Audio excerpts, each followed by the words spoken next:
Hey guys, I wanted to start reading a book to you. It's called Charlie and the Chocolate Factory. It's by Roald Dahl, and he's the same author who wrote The Witches that we got to read. And there's also a movie that goes with this book too.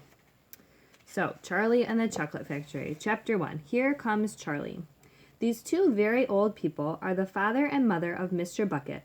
Their names are Grandpa Joe and Grandma Josephine. There's a picture of them.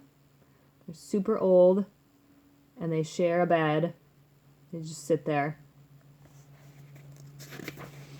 And these two very old people are the father and mother of Mrs. Bucket. Their names are Grandpa George and Grandma Georgina. This is Mr. Bucket. This is Mrs. Bucket. Mr. and Mrs. Bucket have a small boy whose name is Charlie Bucket. This is Charlie. How do you do? And how do you do? And how do you do again? He is pleased to meet you. So here is Mrs. Bucket and Mr. Bucket. So they're also very old. And here is Mr. Bucket and Mrs. Bucket. Sorry, this is the father and mother of Mr. Bucket and Mrs. Bucket. So this is Grandpa George and Grandma Georgina. And then here's Charlie Bucket. The whole of this family, the 6 grown-ups, count them, and little Charlie Bucket lived together in a small wooden house on the edge of a great town. The house wasn't nearly large enough for so many people, and life was extremely uncomfortable for them all. There were only 2 rooms in the place altogether, and there was only 1 bed.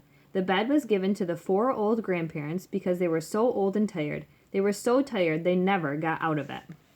So all the grandparents share that one little bed, and they live in this small house all together, all 6 of them. Grandpa George and Grandma Josephine on this side, Grandpa George and Grandma Georgina on this side. Mr. and Mrs. Bucket and little Charlie Bucket slept in the other room upon mattresses on the floor. But in the summertime, this wasn't too bad. But in the winter, freezing cold drafts blew across the floor all night long, and it was awful. There wasn't any question of them being able to buy a better house, or even one more bed to sleep in. They were far too poor for that. Mr. Bucket was the only person in the family with a job.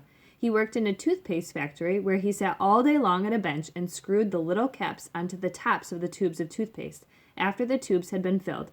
But a toothpaste cap screwer is never paid very much money, and poor Mr. Bucket, however hard he worked and however fast he screwed on the caps, was never able to make enough to buy 1/2 of the things that so large a family needed.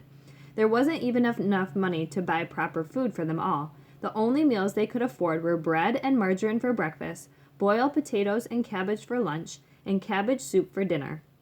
Sundays were a bit better. They all looked forward to Sundays because then, although they had exactly the same, everyone was allowed a second helping.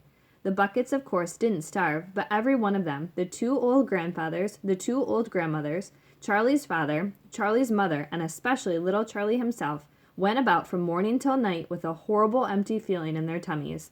Charlie felt it worst of all, and although his father and his mother often went without their own share of lunch or supper so that they could give it to him, it still wasn't nearly enough for a growing boy. He desperately wanted something more filling and satisfying than cabbage and cabbage soup. The one thing he longed for, more than anything else, was chocolate. Walking to school in the mornings, Charlie could see great slabs of chocolate piled up high in the shop windows, and he would stop and stare and press his nose against the glass, his mouth watering like mad. Many times a day, he would see other children taking creamy candy bars out of their pockets and munching them greedily, and that, of course, was pure torture. Only once a year on his birthday did Charlie Bucket ever get to taste a bit of chocolate. The whole family saved up their money for that special occasion, and when the great day arrived, Charlie was also presented with one small chocolate bar to eat all by himself. And each time he received it on those marvelous birthday mornings, he would place it carefully in a small wooden box that he owned and treasure it as though it were a bar from solid gold. And for the next few days he would allow himself only to look at it but never to touch it. Then at last, when he could stand it no longer, he would peel back a tiny bit of the paper wrapping at one corner to expose a tiny bit of chocolate, and then he would take a tiny nibble, just enough to allow this lovely sweet taste to spread out slowly over his tongue. The next day, he would take another tiny nibble, and so on and so on. And in his way, Charlie would make his 10-cent bar of birthday chocolate last for more than a month. But I haven't yet told you about the one awful thing that tortured little Charlie, the lover of chocolate, more than anything else. This thing for him was far, far worse than seeing slabs of chocolate in the shop windows or watching other children munching creamy candy bars right in front of him. It was the most terrible, torturing thing you could imagine, and it was this. In the town itself, actually within sight of the house in which Charlie lived, there was an enormous chocolate factory. Just imagine that. And it wasn't simply an ordinary enormous chocolate factory either. It was the largest and most famous in the whole world. It was Wonka's factory, owned by a name called Mr. Willy Wonka, the greatest inventor and maker of chocolates that there has ever been. And what a tremendous, marvelous place it was. It had huge iron gates leading into it, and a high wall surrounding it, and smoke belching from its chimneys, and strange whizzing sounds coming from deep inside it. And outside the walls, for half a mile around in every direction, the air was scented with the heavy, rich smell of melting chocolate. Twice a day on his way to and from school, little Charlie Bucket had to walk right past the gates of the factory. And every time he went by, he would begin to walk very, very slowly, and he would hold his nose high in the air and take long, deep sniffs of the gorgeous chocolatey smell all around him. Oh, how he loved that smell, and oh, how he wished he could go inside the factory and see what it was like. That's the end of chapter 1. If you want to, you could try and draw a picture of Mr. Wonka's chocolate factory. Show me a picture of what you think it might look like. Or what you could do too is if you have something that you just love so much, like Charlie loves chocolate, you could tell me about that too.